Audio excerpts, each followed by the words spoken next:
1 week down and we're one step closer to crowning this month's GSL Code S champion. This stage of the tournament held arguably some of the most nail-biting matches for Starcraft 2 fans in a while. Did Huck the Lone Foreigner surpass his placement from last month? Was Nestea able to best his teammate and MLG champion MVP? I'm Nomad with your GSL August Code S recap, and let's find out. Starting off this stage of the tournament, MLG Anaheim runner-up Slayers MMA took on GSL Super Tournament champion Optimus Prime Wii. This rematch has been building up since Optimus defeated MMA in the finals of the Super Tournament. MMA fell victim to the stronger player, the Prime Clan's Terran, as Optimus used a one-base all-in on MMA, besting the Slayers' Terrans, Blue Flame Hellions. In Match 2, MMA was barely able to rebound, tying the series up. However, in Match 3, Optimus pushed into MMA's base with a powerful Hellion Tank Viking composition.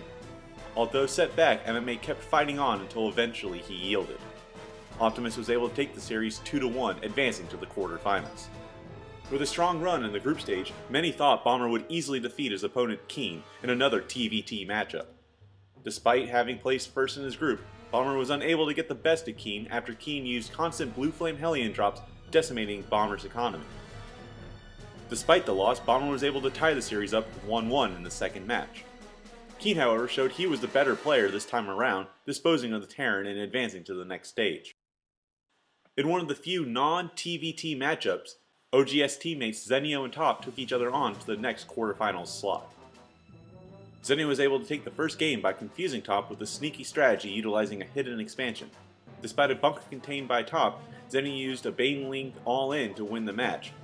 In Game 2, Top was able to tie the series up using strategic drops to deny economy of Zenio, as well as siege tanks to leapfrog into Zenio's base.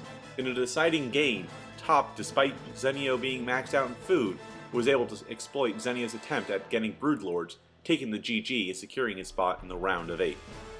The next matchup saw one of the few Protoss players in Genius taking on Startail Virus. Although Virus was able to take an early lead in the series with an all-in, Genius was determined in the second match.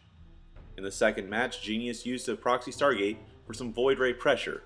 Genius would go on to win the deciding match with another Proxy Stargate, sending Virus packing. In the next match, IM's two brightest stars, Nestea and MVP, took on one another. Although Nestea has been on an incredible streak lately, his teammate MVP was able to best him, winning the series 2-0. In Game 1, MVP used a great Marine split, dropping into Nestea's base while holding off Nestea's push with Infestors and Broodlords. In Game 2, MVP blocked Nestea inside his main, perfectly cutting off Nestea's already established natural. Although Nestea was able to break out, MVP used Marines until the Zerg player admitted defeat, making last month's champion now a spectator for the GSL August Finals. With the recent move over to the Team Evil Geniuses, many question how this would affect Huck's play at this crucial stage of the tournament. Could Huck push past where he was stopped last month? Huck would be facing the formidable OGS Nada. In the first match, Huck was able to defend against several drops from Nada, allowing Huck to pick off Nada's expansions, eventually working to take Nada out.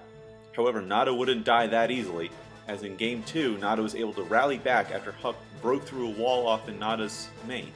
Nada eventually was able to continually apply pressure on Huck, tying the series up 1-1. In the final match of the series, Huck used Dark Templar to take out Nada's economy during a bio attack from the Terran player. Huck took the series 2-1. Having won the Code A championship, Xenix's puzzle was able to make it to the round of 16. However, the Code S newcomer was not so lucky in facing the crafty Terran, Slayers Ryung. Ryung was able to slowly, yet methodically push up to Puzzle's base, getting the better of the Protoss player in Game 1. In Game 2, Ryung was able to land a drop in Puzzle's main, while defending against Puzzle's attack, eventually forcing a GG. With the last matchup of the round of 16, Hongan Prime took on Zerg legend Startail July. Facing such a strong Zerg player like July, Hongan had a hard time taking advantage of the Brood War veteran, and was thrown out of the tournament after July used Speedlings to harass and eventually contain Hongan in the first game. Hongan eventually was able to break out of the containment. July eventually used Burrow Roaches to catch Hongan off guard, and was able to force Hongan to GG in Game 1. In Game 2, July used a Roach Speedling Baneling composition to break Hongan's wall off and force the Protoss player to GG. With the round of 16 finished, the round of 8 matches are as follows.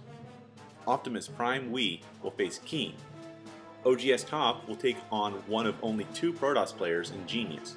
MLG Anaheim champion MVP will face the remaining Protoss player Huck, and Slayer's Ryung will take on the Lone Zerg July. Don't forget to check out our website at esfiworld.com and follow us on twitter.com/ESFI. Until next time, this has been Nomad with your GSL Code S recap.